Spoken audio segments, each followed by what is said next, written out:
should you not be welcoming those aid organizations into your country? I wouldn't want to contest the fact you mentioned about our need for aid, but when we need aid, we will ask for it.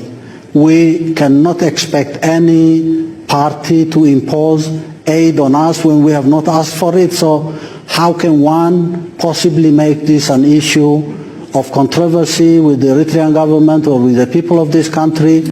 Why are we hiring American and international NGOs to go into other countries and run healthcare systems that are parallel and sometimes in conflict with the healthcare systems of the host country? If we're trying to help countries, help the country.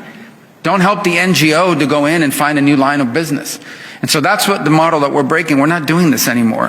When we need aid, we will ask for it. When we are not in need of aid, when we are convinced that we can live on our toil and feed ourselves, and we would like to learn how to feed ourselves and how to work to relieve ourselves from aid, why would someone come and say, you need aid and we will give you aid? Bottom line is, if you want to help a country, work with that country, not work with a third party that imposes things on that country.